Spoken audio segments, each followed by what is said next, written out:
Many of us in the delegation are here in South Korea for the very first time.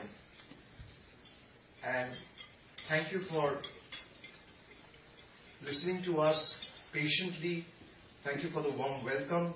I wish we could have stayed a little longer than what we are, but since we are all on national duty, we have limited time.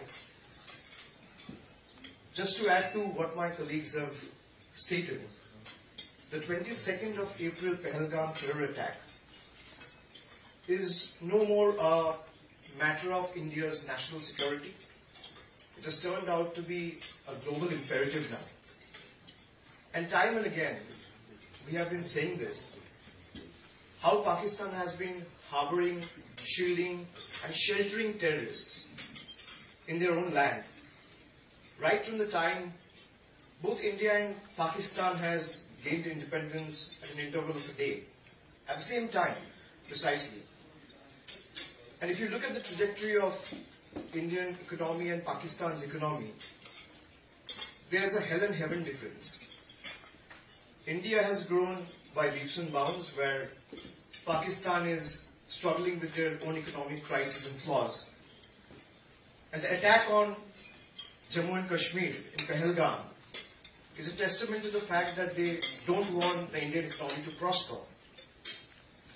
This is a message we want to carry to the world, where you have 7 delegations going to different countries.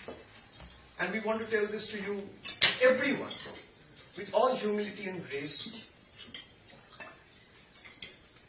that any support to Pakistan is a support to terror organization.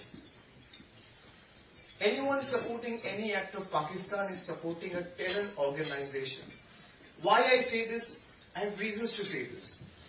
When the 2008 Mumbai terror attacks were carried out in Mumbai, where all of you must have seen and known, 166 nationals were killed and shot dead by terrorists.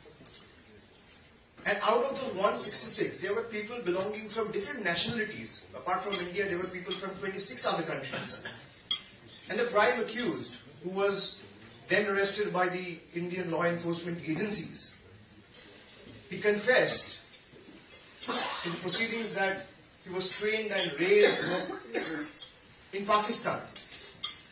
And when the terror attack was carried out this year, on the 22nd of April, we actually expected Pakistan to do justice and bring the perpetrators to book. Either you bring justice to them, or justice needs to be done to them. You anyway have to do justice. We waited patiently for a week, 10 days, 14 days. Then India eventually carried out the airstrikes on the 7th of May, after waiting for 14 days. Why I'm mentioning about the airstrike? Because the airstrikes were so precise. It was carried out with so much of precision.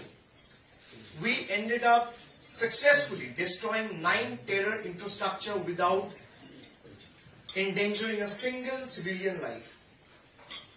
This is what India is, firm in resolve, yet honorable in action.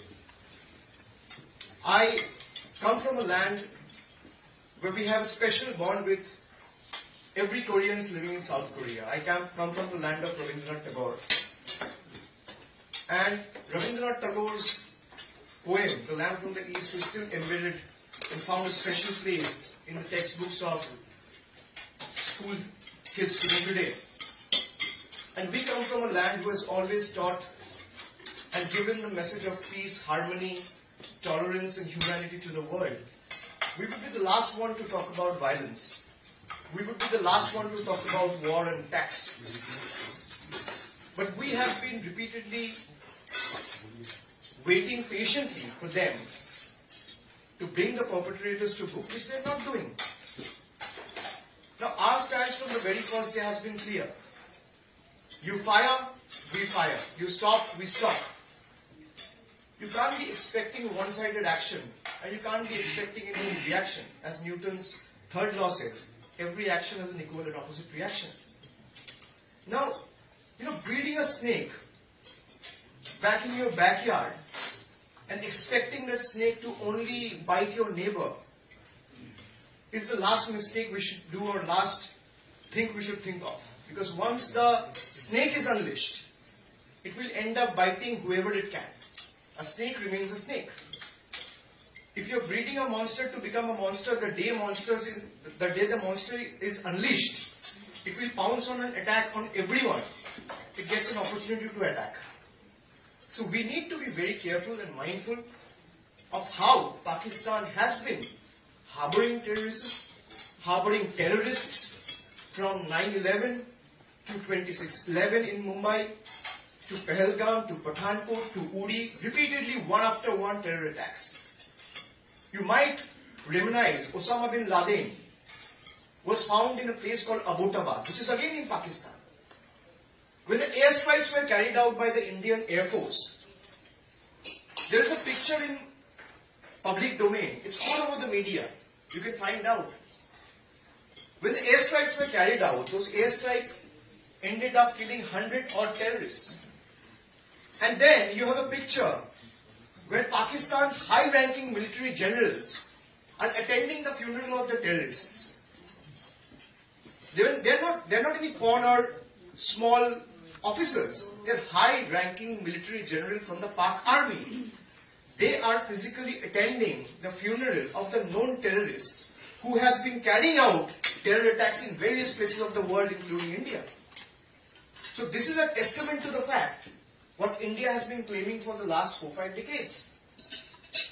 And then, when the Pahalgam attack was done, after the attack, within 24 hours, you have a terrorist organization by the name of TRF, which is the Resistant Front, which claimed responsibility for the terror attacks in Pahalgam. Now, who is TRF? TRF is a proxy of Lashkar-e-Taiba, which is a designated UN terror organization. It's known for one and all. Everyone is aware of it. They claim responsibility for the terror attacks. And when the terrorists of Lashkar-e-Taiba, TRF or Jaish-e-Mohammed are killed, you have high-ranking military officials of the Pakistan army going and attending funerals of those known labeled terrorists. I mean, it's clear. It's out in public domain. The evidence is available for everyone to see and realize. We all need to work together, collaborate together, fight this collectively to put an end to terrorism for once and all. There is a very famous quote by Martin Niemöller, who happened to be a very renowned scholar, and he was staunchly opposed to the Nazi rule during World War II. And his quote was appreciated and taken very well among members from every community in the world. He said, when they came out for the socialists, I didn't speak out because I was not a socialist. When they came out for the trade unionist, I did not speak out because I was not a trade unionist. When they came for the Jews, I didn't speak out because I was not a Jew. But when they came for me, there was no one left to speak for me. We all need to realize and understand that we all need to fight collectively. We all need to ensure that there is no place for terrorism in this world. Terrorism neither have a place in our land, nor should it have a place in our mind. And India has been clear on its stand from day one. We don't want any kind of war.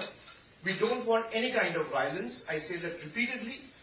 But if you're attacking us, our humility, our dignity, our respect towards you shouldn't be considered as our weakness. So we humbly appeal before all of you. You are among an ensuing state election.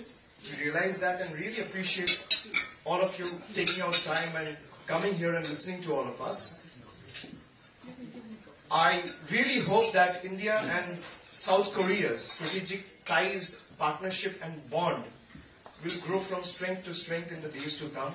And we will again get to see all of you and get an opportunity to visit this lovely country. Thank you.